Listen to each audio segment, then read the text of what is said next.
Halo semua, perkenalkan nama saya Charlene. Pada hari ini saya akan membahas mengenai analisis laporan keuangan dalam suatu perusahaan. Baik, pertama-tama analisis laporan keuangan dilakukan untuk mengetahui posisi keuangan suatu perusahaan, baik aset, liabilitas, ekuitas, maupun hasil usaha yang telah dicapai dalam periode waktu tertentu. Dan juga selain itu, untuk mengetahui kelemahan ataupun kekurangan suatu perusahaan dalam periode waktu tertentu untuk menindaklanjuti langkah apa yang akan diambil perusahaan tersebut di masa yang akan datang. Dalam menganalisis laporan keuangan, kita dapat menggunakan persentase ataupun rasio. Pada kesempatan ini, saya akan menggunakan persentase untuk menganalisis laporan keuangan. Analisis laporan keuangan dalam suatu perusahaan dagang di mana dalam kurun waktu 2 tahun antara 2014 sampai 2015. Baik, dari laporan keuangan yang tersedia terjadi kenaikan terjadi peningkatan pada akun penjualan dan juga harga pokok penjualan sebesar 1.000.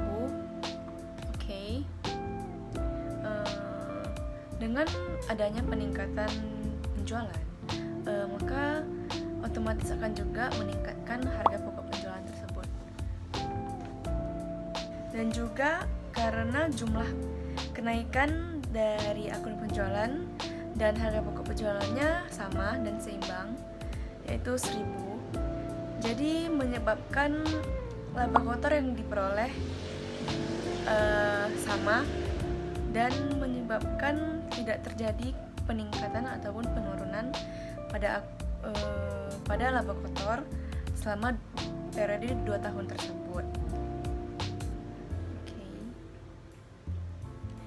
Tetapi kita tidak bisa langsung mengatakan bahwa perusahaan ini mengalami break-even point, karena dalam menganalisis laporan keuangan kita harus melihat dari seluruh akun-akun yang terdapat dalam laporan keuangan tersebut.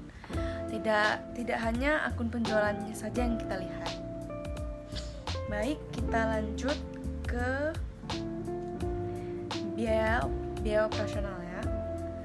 Terdapat biaya umum dan administrasi yang mengalami peningkatan sebesar 33,33%, dan juga biaya penjualan yang mengalami peningkatan sebesar 25%, dan biaya lain yang mengalami penurunan sebesar 40,44%. Ketiga biaya tersebut dijumlahkan, terjadi peningkatan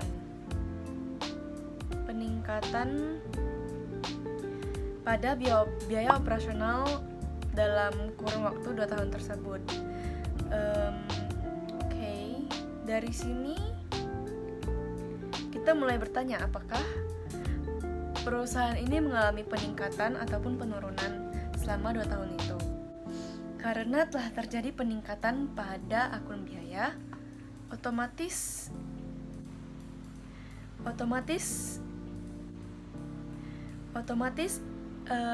ini tidak dapat dibilang bagus laporan keuangannya gitu.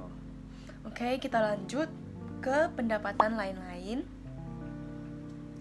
Pendapatannya mengalami kenaikan sebesar 50%.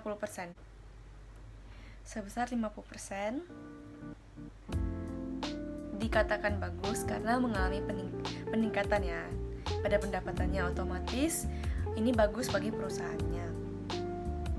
Dan jika kita lihat dari EBIT peroleh,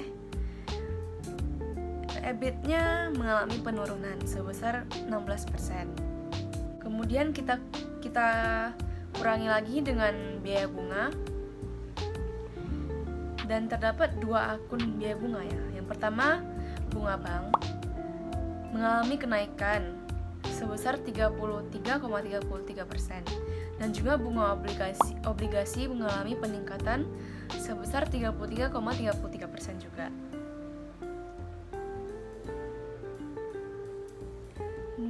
Jika kita totalkan, EBT yang diperoleh mengalami penurunan juga ya, teman-teman. Dapat dilihat bahwa EBT-nya mengalami penurunan disebabkan karena beban-bebannya yang meningkat. Kita lihat dari beban operasional, rata-rata menunjukkan peningkatan di tahun 2015. Dan juga biaya bunganya juga mengalami peningkatan di tahun 2015. Menyebabkan laporan keuangan tersebut hasilnya tidak begitu bagus di tahun 2015 dibandingkan dengan tahun 2014 ya. Dan yang terakhir kita kurangin pajaknya. Pajaknya tahun 2015 mengalami peningkatan sebesar 45% dikarenakan kita mengalami peningkatan pada penjualan dan pada pendapatan ya. Menyebabkan pajaknya juga naik berdasarkan peraturan pemerintah. Kemudian hasil laba bersih total akhirnya kita mendapatkan bahwa perusahaan mengalami penurunan di tahun 2015 sebesar 36%. Dan ini menunjukkan angka yang lumayan ya.